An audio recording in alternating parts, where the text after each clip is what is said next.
తీస్తా ఉన్నది ಹೊಸದಾಗಿ నేను ఇచ్చేస్తాను కాబట్టి పేర్కోండి. ಪ್ರಥಮ ವರ್ಷದ ವಿದ್ಯಾರ್ಥಿಗಳಿಗೆ ಸ್ವಾಗತ ಕೊಡ್ತಕ್ಕಂಥ ಕಾರ್ಯಕ್ರಮ.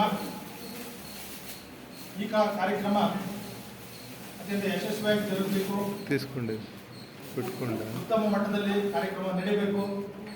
ಈ ಕಾರ್ಯಕ್ರಮದ ಅಧ್ಯಕ್ಷತೆಯನ್ನು ವಹಿಸಿ ಕಾರ್ಯಕ್ರಮವನ್ನು ಯಶಸ್ವಿಯಾಗಿ ನಡೆಸಿಕೊಡಿ ಅಂತೇಳಿ ನಮ್ಮ ಸಂಸ್ಥೆಯ ಅಧ್ಯಕ್ಷರಾದ ಶ್ರೀಯುತ ನವೀನ್ ಕಿರಣ್ ಅವರನ್ನ ಕೇಳಿಕೊಂಡಾಗ ಬಿಡುವಿಲ್ಲದ ಸಮಯದಲ್ಲೂ ಕೂಡ ಅವರು ಒಪ್ಪಿ ನಮ್ಮ ಸಂಸ್ಥೆಗೆ ಬಂದು ವೇದಿಕೆಯಲ್ಲಿ ಆಸನಾಗಿದ್ದಾರೆ.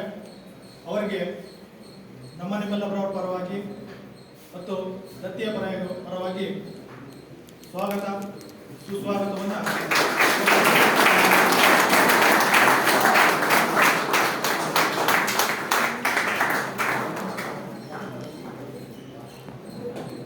ಹಾಗೆ ಈ ಕಾರ್ಯಕ್ರಮವನ್ನು ಸರಳ ಕಾರ್ಯಕ್ರಮವಾದರೂ ಸುಂದರವಾಗಿ ಮತ್ತು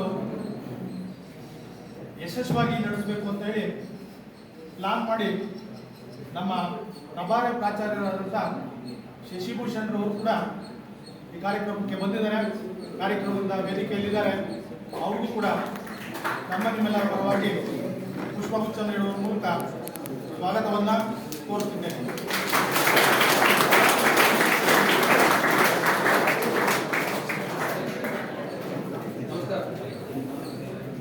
ಹಾಗೆ ನಮ್ಮ ಸಂಸ್ಥೆಯ ತರಬೇತಿ ಅಧಿಕಾರಿಯಾಗಿ ಕಾರ್ಯನಿರ್ವಹಿಸತಕ್ಕಂಥ ರಮೇಶ್ ಬಾಬು ಕೂಡ ಕಾರ್ಯಕ್ರಮಕ್ಕೆ ಬಂದಿದ್ದಾರೆ.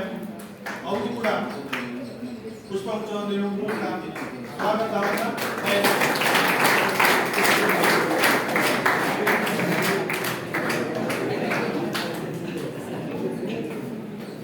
ಪ್ರಮುಖವಾಗಿ ಇವತ್ತು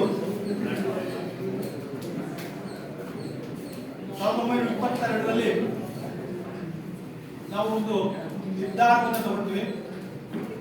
ಅದೇನಪ್ಪ ಅಂತಂದ್ರೆ ಇನ್ನು ಮುಂದೆ ಅಂದ್ರೆ 2022 ನಂತರ ನಾವು ಏನು ಮುಖ್ಯ ಅತಿಥಿಗಳನ್ನಾಗಿ ಕಾರ್ಯಕ್ರಮಕ್ಕೆ ವಿಶೇಷವಾಗಿ ವಿಶ್ವೇಶ್ವರಯ್ಯನವರ ಕಾರ್ಯಕ್ರಮಕ್ಕೆ ಕರೆಸ್ತೀವಿ. ಅವರು ನಮ್ಮ ಸಂಸ್ಥೆಯ ಹಳೆಯ ವಿದ್ಯಾರ್ಥಿಗಳೇ ಆಗಿರಬೇಕು.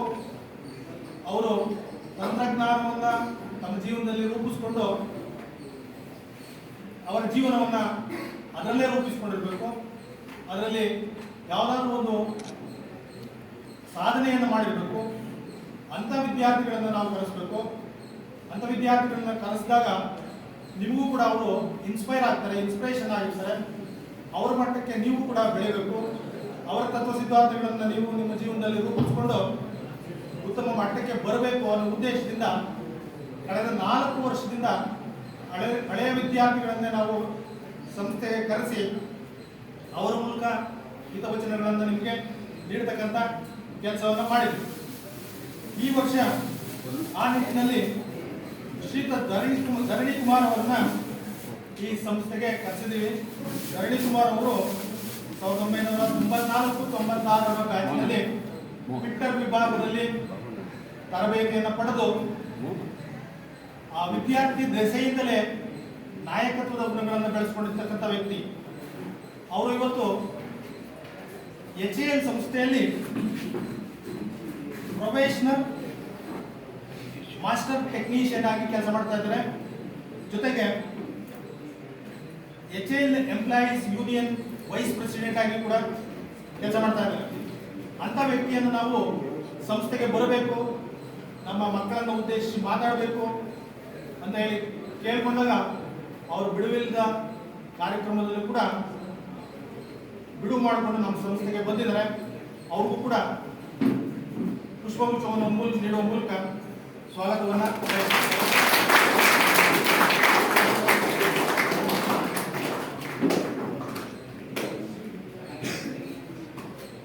ಹಾಗೆ ಮತ್ತೊಬ್ಬ ವಿದ್ಯಾರ್ಥಿ, ಹಳೆಯ ವಿದ್ಯಾರ್ಥಿ, ಎಲೆಕ್ಟ್ರಾನಿಕ್ ಮೆಕ್ಯಾನಿಕ್ ವಿಭಾಗದ ವಿದ್ಯಾರ್ಥಿ 2004 ಮತ್ತು 2006ರಲ್ಲಿ ನಮ್ಮ ಸಂಸ್ಥೆಯಲ್ಲಿ ವಿದ್ಯಾಭ್ಯಾಸವನ್ನು ಮಾಡಿ ಪ್ರಸ್ತುತ ವೆಂಕಟೇಶ್ವರ ಕಾಲೇಜ್ ಆಫ್ ಇಂಜಿನಿಯರಿಂಗ್ ಅಲ್ಲಿ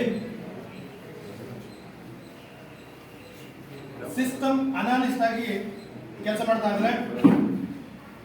ಇವರದು ಒಂದು ಸ್ಮರಣೆಯನ್ನ, ಒಂದು ಉಪಕಾರವನ್ನ ಇಲ್ಲಿ ಸ್ಮರಣೆ ಮಾಡಿದ್ರೆ ತಪ್ಪಾಗ್ಲಿಕ್ಕಿಲ್ಲ. ಇವರು 2023ರಲ್ಲಿ ಒಂದು ಫೋನ್ ಕಾಲ್ ಅನ್ನು ಮಾಡ್ತಾರೆ ನನಗೆ. ಸರ್, ನಮ್ಮಲ್ಲಿ ಮೆಕ್ಯಾನಿಕಲ್ ಇಂಜಿನಿಯರಿಂಗ್ ಮೆಕ್ಯಾನಿಕಲ್ ಕೋರ್ಸು ಮತ್ತೆ ಎಲೆಕ್ಟ್ರಿಕಲ್ ಕೋರ್ಸು ವೈಂಡ್ ಅಪ್ ಆಗಿದೆ. ಅದರಲ್ಲಿರ್ತಕ್ಕಂಥ ಮಷಿನರೀಸ್ನ ನಾವು ಡಿಸ್ಪೋಸ್ ಮಾಡ್ತಾ ಇದ್ದೀವಿ. ದಯವಿಟ್ಟು ನಿಮ್ಮ ಸಂಸ್ಥೆಯವ್ರಿಗೆ ಹೇಳಿ, ನಿಮ್ಮ ಸಂಸ್ಥೆಯಲ್ಲಿ ಈ ಎಕ್ವಿಪ್ಮೆಂಟ್ಸ್ನ ತಗೊಳ್ಳಿ, ವಿದ್ಯಾರ್ಥಿಗಳಿಗೆ ತುಂಬ ಅನುಕೂಲ ಆಗುತ್ತೆ ಅಂತ ಹೇಳಿದ್ರು. ನಾನು ಅವ್ರಿಗೆ ಕೇಳಿದೆ, ಎಷ್ಟು ವರ್ಷದ ಎಕ್ವಿಪ್ಮೆಂಟ್ಸ್ ಇರ್ಬೋದಪ್ಪ ಅದೆಲ್ಲ ಮಷಿನರೀಸು ಮತ್ತು ಎಕ್ವಿಪ್ಮೆಂಟ್ಸು? ಸರ್, ಸುಮಾರು 15 ವರ್ಷದ ಎಕ್ವಿಪ್ಮೆಂಟ್ಸು, 15 ವರ್ಷದ ಹಳೆಯ ಎಕ್ವಿಪ್ಮೆಂಟ್ಸು. ಆದರೆ ಯಾವುದೇ ಎಕ್ವಿಪ್ಮೆಂಟ್ಸ್ನ ಉಪಯೋಗಿಸಿಲ್ಲ, ಎಲ್ಲ ಏಜ್ ಆಗಿದೆ. ಆದರೆ ಯಾವ ಎಕ್ವಿಪ್ಮೆಂಟ್ಗೂ ಯೂಸ್ ಮಾಡಿಲ್ಲ. Age but not use. ಎಲ್ಲ ಮಷಿನರೀಸು ಹೊಸ ಇದ್ದಾಗಿದೆ, ತಗೊಳ್ಳಿ ಅಂತ ಹೇಳಿದ್ರು. ನಾನು 15 ವರ್ಷದ ಹಳೆಯ ಎಕ್ವಿಪ್ಮೆಂಟ್ ಅಂದರೆ ಹೇಗಿರುತ್ತೋ ಏನೋ ಬೇಡ ಅಂದ್ಕೊಂಡು ನೆಗ್ಲೆಕ್ಟ್ ಮಾಡಿ ಸುಮ್ಮನಾದೆ. ಮತ್ತೆ ಅವ್ರು ಬಿಡಲಿಲ್ಲ.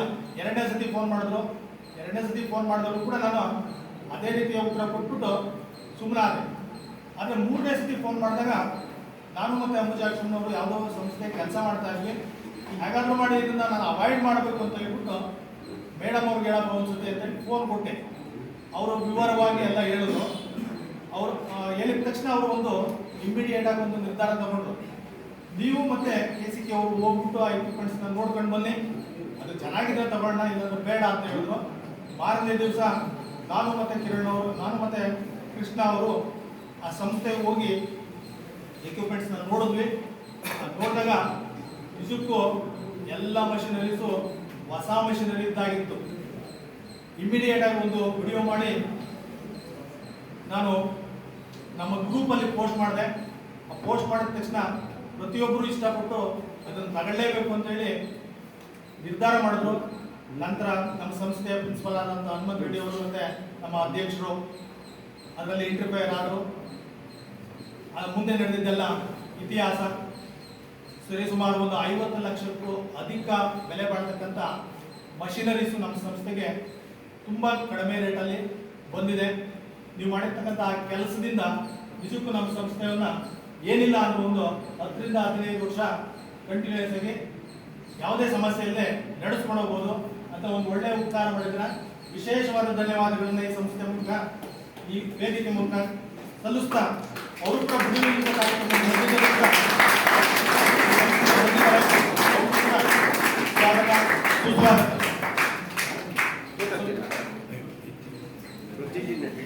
ವಿಶೇಷವಾಗಿ ನಮ್ಮ ಸಂಸ್ಥೆಯ ಎಲ್ಲ ಬೋಧಕ ಮತ್ತು ಬೋಧಕೇತರ ಸಿಬ್ಬಂದಿ ಕೂಡ ಇಲ್ಲಿ ಇದ್ದು ಈ ಕಾರ್ಯಕ್ರಮವನ್ನು ಅತ್ಯಂತ ಯಶಸ್ವಿಯಾಗಿ ನಡೆಸಿಕೊಡ್ತಾ ಇದ್ದೀರಾ. ನಿಮಗೂ ಕೂಡ ಸ್ವಾಗತ, ಸುಸ್ವಾಗತ. ಹಾಗೆ ಈ ಕಾರ್ಯಕ್ರಮ ಯಶಸ್ವಿಯಾಗಿ ನಡೆಯಬೇಕು ಅಂತಂದ್ರೆ ವಿದ್ಯಾರ್ಥಿಗಳಾದ ನೀವು ಕೂಡ ಇಲ್ಲಿದ್ದೀರಾ. ನಿಮಗೂ ಕೂಡ ಸ್ವಾಗತ, ಸುಸ್ವಾಗತ.